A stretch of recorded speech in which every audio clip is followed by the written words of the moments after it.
أعوذ بالله من الشيطان الرجيم. بسم الله الرحمن الرحيم. الحمد لله رب العالمين، والصلاة والسلام على أشرف الأنبياء والمرسلين وعلى آله وصحبه أجمعين. سبحانك لا علم لنا إلا ما علمتنا إنك أنت العليم الحكيم. اللهم ارزقنا يا ربي فهم النبيين وحفظ المرسلين وإلهام الملائكة المقربين في عافية يا أرحم الراحمين. رب اشرح لي صدري ويسر لي أمري واحلل عقدة من لساني يفقه قولي. Assalamualaikum warahmatullahi wabarakatuh. Apa khabar muslimin muslimat sekalian? Sihat?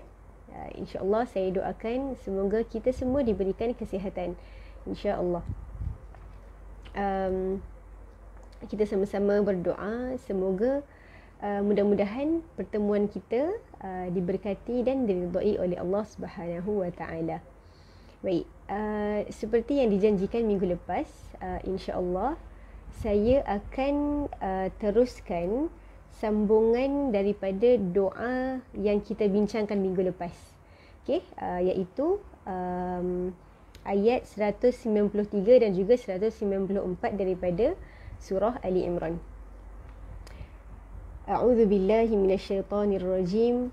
ربنا إننا سمعنا مناديا ينادي للإيمان أن آمنوا بربكم فآمنا ربنا فاغفر لنا ذنوبنا وكفر عنا سيئاتنا وتوفنا مع الأبرار. Wahai Tuhan kami, sesungguhnya kami telah mendengar seseorang yang menyeru kami kepada iman. Katanya, berimanlah kamu kepada Tuhan kamu. Maka kami pun beriman. Wahai Tuhan kami, ampunkanlah dosa-dosa kami dan hapuskanlah daripada kami kesalahan-kesalahan kami dan matikanlah kami bersama orang-orang yang berbakti. Rabbana wa atina ma wa'adtana ala rusulika wa la tukhzina yawmal qiyamah innaka la tukhliful mi'ad. Wahai Tuhan kami, berikanlah kepada kami pahala yang telah Engkau janjikan kepada kami melalui Rasul-Rasulmu. Janganlah Engkau hinakan kami pada hari kiamat. Sesungguhnya Engkau tidak memungkiri janji. Sadaqallahul azim. Baik. Kalau pada minggu lepas kita telah bincangkan tentang doa yang dibacakan oleh golongan ulul albab ketika mereka melihat kebesaran dan kekuasaan Allah Subhanahu wa taala. Golongan ulul albab ni siapa? Mereka ini adalah orang-orang yang sentiasa memikirkan tentang kehebatan Allah Subhanahu wa taala.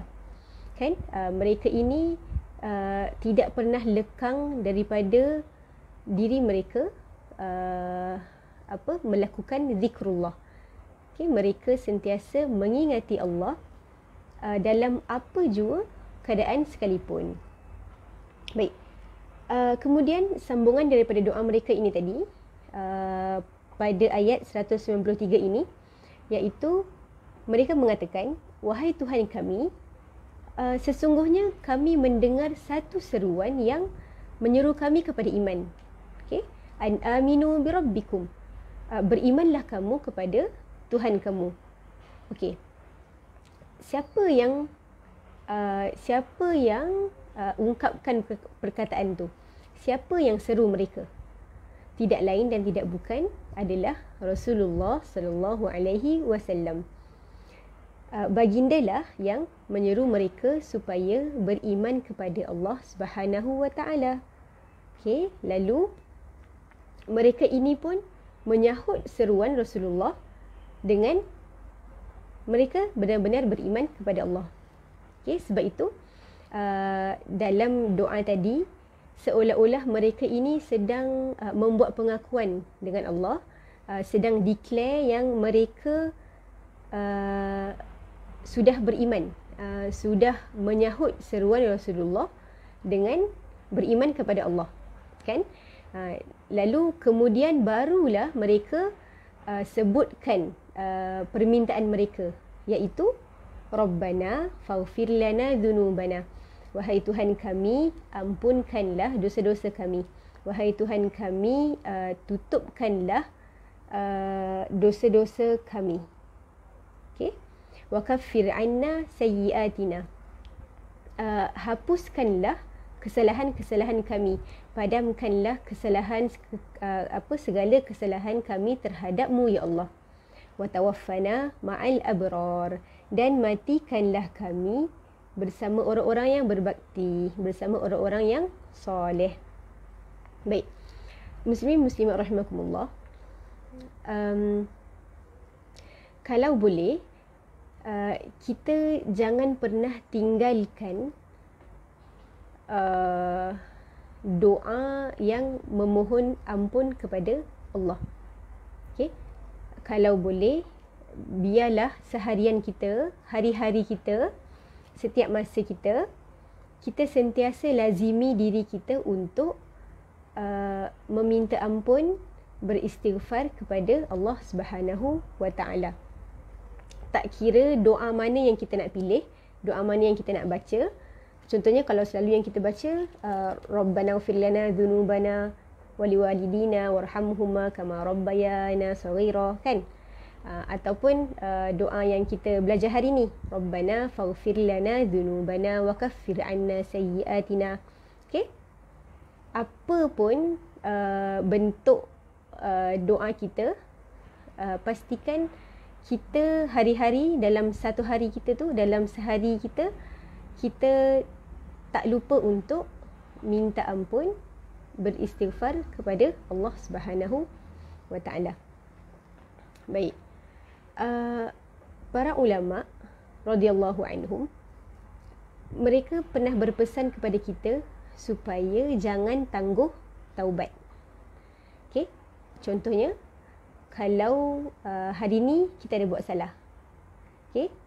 Kita ada buat salah, kita terus taubat. Lepas tu kalau kita buat salah balik, kita taubatlah balik. Okey? Maksudnya jangan tunggu-tunggu, jangan tunggu hari ni saya dah taubat, tak apalah nanti besok baru saya taubat. Jangan macam tu. Okey, ulama pesan kalau hari ni kita dah buat salah, lepas je kita buat salah, kita terus taubat. Jangan tangguh, jangan delay. Bertaubatlah ketika masih ada rasa, ada perasaan nak minta ampun. Okay? Sebab apa, muslim-muslimat? Dosa ni, okay, kalau kita buat dosa, dosa tadi tu akan meninggalkan satu perasaan gelisah dalam hati kita. Dia macam perasaan tak best lah, kan? Rasa sebersalah, rasa berdosa, rasa macam kalau orang tengok kita time kita buat salah tu, macam gelisah lah, macam tak senang duduk gitu. Okay, jadi ini fitrah. Sama juga macam kalau kita buat baik. Okay, kalau kita buat benda baik, automatik hati kita akan rasa tenang, akan rasa selesa, rasa happy je, kan? Jadi begitu jugalah dengan rasa gelisah bila kita buat dosa tadi. Baik. Sebab itu ulama berpesan kepada kita supaya jangan tangguh-tangguh taubat kita. Bila ada je rasa sebersalah tu, kita terus minta ampun kepada Allah. Okay? Sebab perasaan gelisah itu sebenarnya tanda bahawasanya diri kita masih ada iman. Hati kita masih ada iman. Dan perasaan gelisah itu juga tadi, kalau kita ignore, kalau kita tak terus taubat, lama kelamaan perasaan gelisah itu akan perlahan-lahan menghilang. Okay, kita cuba bayangkan, kita dah buat dosa kan? Kita dah buat dosa. Lepas tu kita ignore, kita abaikan perasaan yang salah ni aku buat ni. Lepas tu kita tak terus minta ampun kepada Allah. Jadi kita tangguh, tak apalah, nanti besok nanti masa aku bangun tahajud, aku solat taubat lah sekali. Okay? Jadi perasaan nanti yang masa kita nak solat taubat tu, dengan kalau lepas je kita buat dosa tu, terus kita solat taubat, terus kita minta ampun kepada Allah, dia tak akan sama kualiti dia. Okay? Dia tak akan sama 100% macam kita taubat ataupun kita minta ampun masa baru-baru kita buat salah. Okay, faham Okay, sebab itu kenapa ulama pesan jangan tangguh taubat. Okay, sebab apa? Sebab takut nanti kalau kita tangguh, kalau kita abaikan, lama-lama perasaan gelisah tu dia dah jadi sebati dengan diri kita. Kita akan rasa tak kisah pun kalau buat dosa. Dosa dengan perasaan gelisah dengan diri kita ni semua dah jadi satu. Itu yang kita tak nak. Na'udzubillah. Baik. Yang terakhir, Rabbana wa atina ma wa'adtana ala rusulika. Wahai Tuhan kami, berilah kepada kami apa yang telah Engkau janjikan melalui rasul-rasulmu. Kita tahu banyak hadis-hadis Rasulullah SAW yang menceritakan tentang janji Allah kepada orang-orang yang beriman. Okay?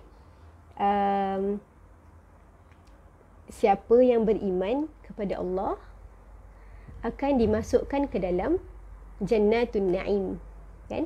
Tempat yang tenang, tempat yang aman, tempat yang sangat tenteram, yang semuanya lengkap.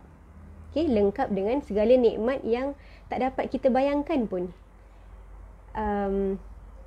Kemudian adanya sungai yang mengalir. Lepas tu kita tidak akan rasa kesusahan, kepayahan hidup sama macam kita hidup di atas muka bumi sekarang ini. Okay? Kemudian wala tukhzina yaumal qiyamah. Janganlah engkau hinakan kami pada hari kiamat. Janganlah engkau masukkan kami ke dalam api neraka. Janganlah engkau jauhkan kami daripada nikmat syurgamu setelah kami beriman kepadamu, ya Allah.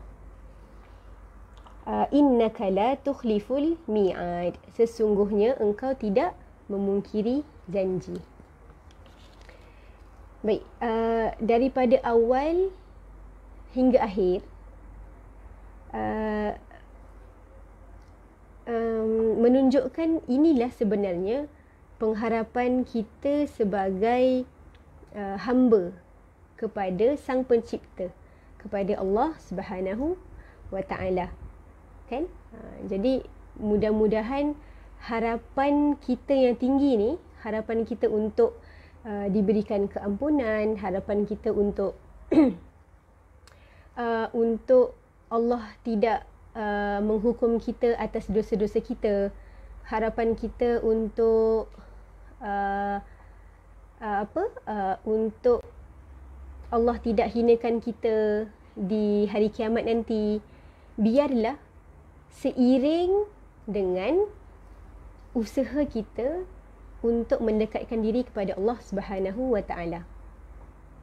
Mudah-mudahan dengan kita dah mengetahui beberapa doa yang Allah telah catatkan dalam Al-Quran, kita telah mempelajari beberapa hadis yang disampaikan oleh Rasulullah SAW. itu lebih menjadikan kita seorang yang lebih yakin kepada Allah, lebih yakin kepada adanya hari akhirat, adanya hari pengakhiran kita yang perlu kita look forward.